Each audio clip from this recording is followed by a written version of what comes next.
ಜಮೀನು ವ್ಯಾಜ್ಯ ಪ್ರಕರಣ ವಿಚಾರವಾಗಿ ಭೇಟಿ ಮಾಡಿ ಚರ್ಚಿಸಲು ಮುಂದಾದ ವಕೀಲ ಅಮಿತ್ ಅವರೊಂದಿಗೆ ಅಧಿಕಾರ ದುರ್ಬಳಕೆ ಮಾಡಿ ದರ್ಪ ಪ್ರದರ್ಶಿಸಿದ್ದಾರೆ ಎಂದು ಆರೋಪಿಸಿ ಪಾಂಡವಪುರ ಉಪವಿಭಾಗಾಧಿಕಾರಿ ಕೆ.ಆರ್. ಶ್ರೀನಿವಾಸ್ ವಿರುದ್ಧ ವಕೀಲರು ಮಂಡ್ಯದಲ್ಲಿ ಪ್ರತಿಭಟನೆ ನಡೆಸಿದರು. ಮಂಡ್ಯ ವಕೀಲರ ಸಂಘದ ನೇತೃತ್ವದಲ್ಲಿ ವಕೀಲರು ನ್ಯಾಯಾಲಯ ಕಲಾಪದಿಂದ ಹೊರಗುಳಿದು ಜಿಲ್ಲಾಧಿಕಾರಿಗಳ ಕಚೇರಿ ಎದುರು ಪ್ರತಿಭಟನೆ ನಡೆಸಿ ಪಾಂಡವಪುರ ಉಪವಿಭಾಗಾಧಿಕಾರಿ ದುರ್ವರ್ತನೆ ವಿರುದ್ಧ ಆಕ್ರೋಶ ವ್ಯಕ್ತಪಡಿಸಿ ಜಿಲ್ಲಾಧಿಕಾರಿಗಳಿಗೆ ಮನವಿ ಸಲ್ಲಿಸಿದರು. ವಕೀಲರ ಮೇಲೆ ದೌರ್ಜನ್ಯ ಎಸಗಿರುವ ಪಾಂಡವಪುರ ಉಪವಿಭಾಗಾಧಿಕಾರಿ ಸಾಮಾನ್ಯ ಜನತೆ ಮತ್ತು ರೈತರ ಜೊತೆ ಯಾವ ರೀತಿ ವರ್ತಿಸಬಹುದು ಎಂಬುದನ್ನು ಊಹಿಸಲು ಅಸಾಧ್ಯವಾಗಿದೆ ಎಂದು ಪ್ರತಿಭಟನಾಕಾರರು ಆಕ್ರೋಶ ವ್ಯಕ್ತಪಡಿಸಿದರು. ಈ ಸಂದರ್ಭದಲ್ಲಿ ವಕೀಲರ ಸಂಘದ ಅಧ್ಯಕ್ಷ ಎಂ.ಟಿ. ರಾಜೇಂದ್ರ, ಪ್ರಧಾನ ಕಾರ್ಯದರ್ಶಿ ಸಿದ್ದರಾಜು, ಖಜಾಂಚಿ ಡಿ.ಎಂ. ಮಹೇಶ್ ಸೇರಿದಂತೆ ಹಲವರು ಪ್ರತಿಭಟನೆಯ ನೇತೃತ್ವ ವಹಿಸಿದ್ದರು.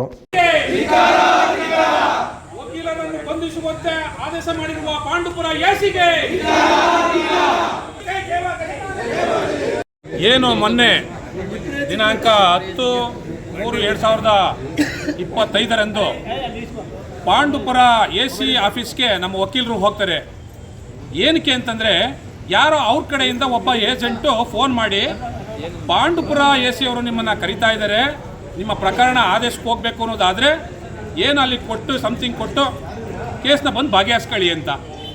ಆ ಒಂದು ಅವ್ರ ಮಾತಿನ ಏನು ಮೊಬೈಲ್ ಕಾಲ್ನ ಪ್ರಕಾರ ನಮ್ಮ ವಕೀಲರು ಕೇರ್ಪೇಟೆ ವಕೀಲರು ಅಮಿತ್ ಅಂತ ಅವರು ಆ್ಯಕ್ಚುಲಿ ಅವರ ಕೇಸು ಅವರ ಕುಟುಂಬ ಕೇಸು ಹೋಗ್ತಾರೆ ಅವ್ರ ಆಫೀಸ್ಗೆ. ಹೋದಂಥ ಸಂದರ್ಭದಲ್ಲಿ ಪಾಂಡವಪುರ ವಕೀಲರನ್ನ ಕೇಳ್ತಾರೆ, ಹಿಂಗೆ ಯಾರೋ ನಿಮ್ಮ ಕಡೆಯವರು ಫೋನ್ ಮಾಡಿ ನಮ್ಮದು ಕೇಸು ಆದೇಶ ಆಗಬೇಕು ಅನ್ನೋದಾದ್ರೆ ಇಷ್ಟು ಅಮೌಂಟ್ ಕೂಡ ಕೇಳಿದ್ದಾರೆ, ನಾನು ಬಂದಿದ್ದೀನಿ, ನಮ್ಮ ಕೇಸ್ ಅದೇನು ಬೇಗ ಮುಗಿಸ್ಕೊಡಿ ಅಂತ ಕೇಳ್ತಾರೆ. ಕೇಳಿದಾಗ 3 ಲಕ್ಷ ಕೇಳಿರೋದು ನಿಮ್ಮ ಏಜೆಂಟು ನನಗೆ ಫೋನ್ ಮಾಡಿ 3 ಲಕ್ಷ ನಾನು ಕೊಡೋಕೆ ರೆಡಿ ಇದ್ದೀನಿ, ಮಾಡಿಕೊಡಿ ಅಂತ ಕೇಳ್ತಾರೆ. ಈ ಒಂದು ಇದರಲ್ಲಿ ನೀವೇನು ಹಿಂಗೆ ಕೇಳ್ತಾ ಇದ್ದೀರಾ, ನಾನು ಯಾರು ಕಳಿಸಿದ್ದೆ, ನಾವ್ಯಾವ ಏಜೆಂಟ್ ಬಿಟ್ಟಿದ್ದೆ ಅಂದ್ಬಿಟ್ಟು ಮಾತುಕತೆಯಾಗಿ ನಾನು ಇವತ್ತು DC ಆಫೀಸ್ನಲ್ಲಿ ನನಗೆ ಮೀಟಿಂಗ್ ಅದೇ, ನಾನು ಇವತ್ತು ಯಾವುದೇ ಕೇಸ್ ತರಿಸೋದಿಲ್ಲ ಅಂತಂದ್ಬಿಟ್ಟು ಈ ವಿಚಾರ ಆದ ನಂತರದಲ್ಲಿ ಡೇಟ್ ಕೊಟ್ಬಿಟ್ಟು ಹೋಗ್ತಾ ಇದ್ದಂಥ ಸಂದರ್ಭದಲ್ಲಿ ನಮ್ಮ ವಕೀಲರು ಮತ್ತು ಅಲ್ಲಿ ಇದ್ದಂಥ ಕಕ್ಷಿದಾರಗಳು ಮತ್ತು ಸಾರ್ವಜನಿಕರು ಎಲ್ಲ ಸೇರಿ ಇವತ್ತು ಕೇಸ್ ಇದ್ದದನ್ನು ಏಕಾಏಕಿ ನೀವು ಮುಂದೂಡ್ಬಿಟ್ಟು ಹೋಗ್ತಾ ಇದ್ದೀರಲ್ಲ, ಇವತ್ತು ಕೇಸ್ ನಡೆಸಲೇಬೇಕು ಅಂದ್ಬಿಟ್ಟು ಎಲ್ಲ ನಿಂತ್ಕೊಂಡು ಅಲ್ಲಿ ಒಂದು ಗೆರವು ಮಾಡ್ತಾರೆ.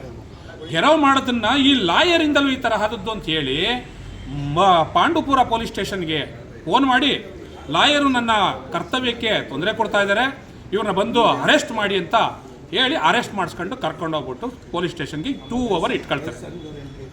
2 ಅವರ್ ಇಟ್ಕೊಂಡಾಗ ಅಲ್ಲಿನ ಒಂದು ಸಂಘಟನೆಗಳಾದಂಥ ರೈತರ ಸಂಘ ಮತ್ತು ಇತರ ಎಲ್ಲ ಸಂಘಗಳು ಮತ್ತು ನಮ್ಮ ವಕೀಲರುಗಳೆಲ್ಲ ಅಲ್ಲೋಗಿ ಗಲಾಟೆ ಮಾಡಿ ಅವನ್ನ ಬಿಡುಗಡೆಗೊಳಿಸ್ತಾರೆ. ಇದು ವಿಷಯ. ಇಷ್ಟೇ ನಾನು ಹೇಳೋದು ಸ್ನೇಹಿತರೆ. ನಮ್ಮ ವಕೀಲರು ಹೋದಂಥ ಸಂದರ್ಭದಲ್ಲಿ ನಮ್ಮ ವಕೀಲರುಗಳಿಗೆ ಫೋನ್ ಮಾಡಿ ಕರೆಸಿರೋದೇ ಅವರು.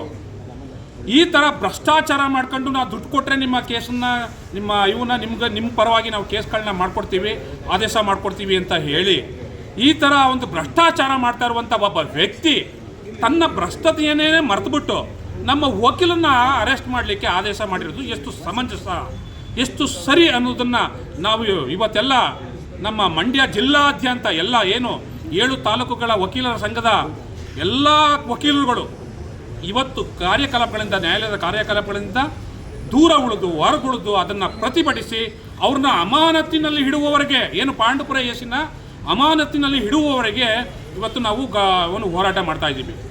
ಈ ಹೋರಾಟದಲ್ಲಿ ಯಾವುದೇ ನಮ್ಮ ಇಂಜರಿ ಅಲ್ಲ.